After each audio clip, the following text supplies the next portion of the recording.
Welcome to another edition of Around with Randall, your weekly podcast on making your nonprofit more effective for your community. And here is your host, the CEO and founder of Hallett Philanthropy, Randall Hallett. It's another great day right here on Around with Randall. Thank you for taking a few moments of your day to chat about philanthropy in a 20-minute segment or so. I had an interesting experience at the dinner table recently. I'm getting ready to attend my first Nebraska football game of the year. And like many, besides being somewhat taken aback by the team's performance, I like to listen to the broadcast while I'm at the game.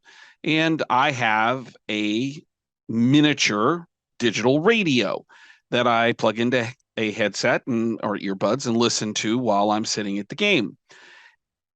My kids, 9 and 5, have not really been to many games, and we're thinking about taking them. And I was charging the radio, and my 5-year-old daughter says, "What is that, Daddy?" And I said, "Well, that's my radio for the football game." And she looked at me and said, "Daddy, what's a radio?" I looked at my wife and realized, wow, the world's changing. The reason I tell the story, another one that might be true in your family as well, is we recently had a little bit of a power outage and my kids couldn't figure out where the internet went. As we were saying, hey, why don't you, play a game on your iPad to keep them entertained for until the power came back on. And they said, well, we'll just get online. And we tried to explain, and the kids would move around the house. Where'd the internet go? The world's a different place. But it caused me to think about a couple things. The first was, what are the other things in our world that we don't utilize anymore, that young kids wouldn't think about, understand, especially if you have gray hair like mine? So from the idea of phones, and my father-in-law has a house with a phone niche where in the olden days, even before my time, there was one phone and they built a little cabinet recess into the wall where the phone would sit, a really long cord. My kids are like, Papa, what is that? Cameras that aren't part of your phone. Or we were going through some storage and we had pictures. And the kids are like, where did those small pictures come from? Why aren't they on your phone? In that same storage unit, there were some VCR tapes of when I was broadcasting early on in my career, and the kids were like, what is this thing? Jake, my son, thought it was a light brick. We're kind of old school, so we still play board games, but like Mousetrap and Uno and things of that nature. But you think about that, or chalkboards. We think about yellow pages that are no longer here. We now have them on our phones. A hard map, the idea of just getting lost, a fax machine. All of this is in the past. Well, how does this all relate to philanthropy? Well, this got me to think a little bit about what are some of the things that we used to do to raise money. And we can think about, when I was a child, fashion shows. Here in Omaha, the auxiliary or the association for the hospital, the largest hospital at the time, Clarkson, which then merged into Nebraska, where I worked for many years, had a style show. I was one of the models because my mom was on the committee. We used to sell stuff. What kind of stuff did we sell? We sold candy. We sold trash bags. We sold candles. We sold first aid kits. Candy bars. My gosh, I sold a lot of those. Popcorn, wrapping paper. My daughter's question of what's a radio led me to this thought process of how philanthropy's changed. But in one other thought was how philanthropy may be the same. So I decided to go back and look at two people and some of their lessons that were not evolutionary, but revolutionary in the fundraising profession. One was Hank Russo, who founded the fundraising school, which became the Lilly School of Philanthropy at IUPUI in Indianapolis. The other is Jerry Panis, both of whom really wrote the book about what we do today. In fact, they wrote many books about what we do today. What's interesting is these books were written in the 70s, 80s, and 90s when philanthropy kind of began to take shape. In fact, that's when we began to track most of the philanthropic activity in the United States. And I decided to take a look at some of what they said in those moments. And what I found is that philanthropy may not have changed as much as we thought. The granular tactics might be different, but the lessons are still as powerful today as they were then. The tactical piece of this podcast, as we try to do each week, is to realize what the real value of philanthropy is. And most importantly, the value of what fundraisers, it's not a term I'm afraid of using, and I hope you're not either, do to bring resources into the organizations and the missions we believe in that make the community a better place. Hank Russo wrote about it a lot. Achieving Fundraising Excellence. It's now, I think, in its 5th or 6th edition, which obviously Hank Russo's passed away, but he started all of this in this kind of tactical way, particularly on one of the Bibles of fundraising. In it, you'll find things like personalization, appreciation, and paying attention. It's about the relationship. That impact and value and connection are the critical components of how we build those relationships and foster opportunity for people to make charitable gifts. And you may be listening and you're an annual giving professional or a major gift or a chief development officer or a principal gift or a board member. It doesn't make any difference.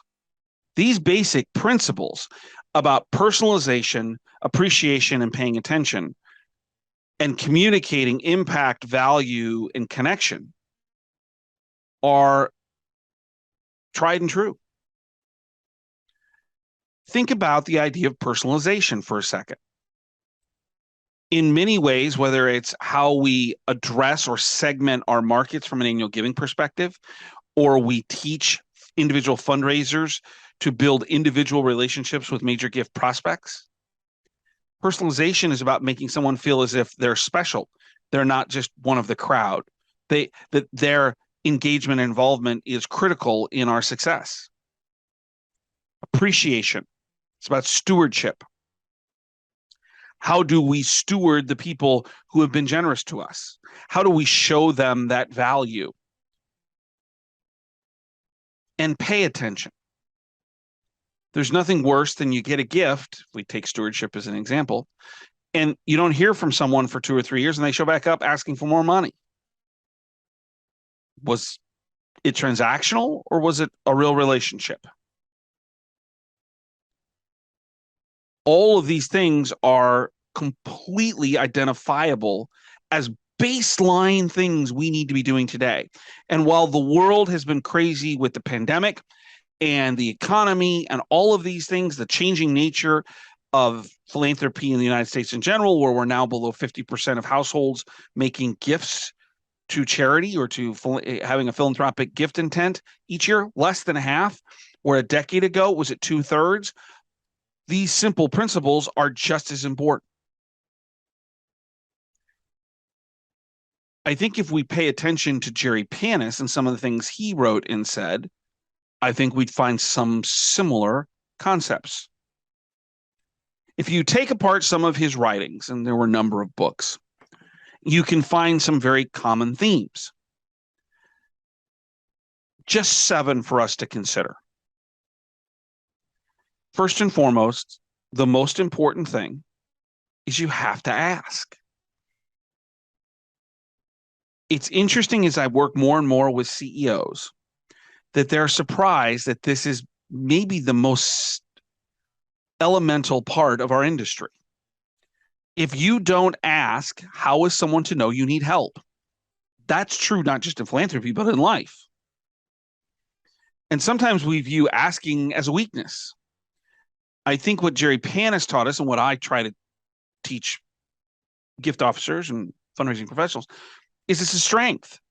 If you're able to articulate why you're asking and what difference it's going to make, that's a powerful statement about wanting to work with someone to make your world, the culture, the organization, the community a better place. The second thing that Jerry Panis taught us, people don't give money away. They invest in great causes. And then I think something quoted from his book in Asking, in bold and exciting dreams. We've talked about this concept multiple times. I talk about it constantly in ongoing client relations, teachings, presentations. This simple concept of bold and exciting is articulated multiple times by some of the great philanthropists in history. They wanted to make the world a better place. And yes, there's a need for the small, but the biggest investments we can get come from wanting to change the world. You can define the world however you want. You can, the whole globe, your little part of the community, your organization, this sector of the community where help is desperately needed. The more you dream as an organization in priorities, the more likely you are to attract philanthropists. Bold and exciting dreams. Jerry Panis, third, taught us that integrity is the mightiest weapon in a fundraising's arsenal. And that's a direct quote. That, and by the way, integrity is based on the concept of having a relationship in some way, shape, or form with someone who gives you resources to support your cause. That more than anything else, that integrity is the thing that's going to drive long-term success in relationships, in particular with fundraising intent. Does the donor believe you? Does the donor believe the organization is going to do what it says it's going to do?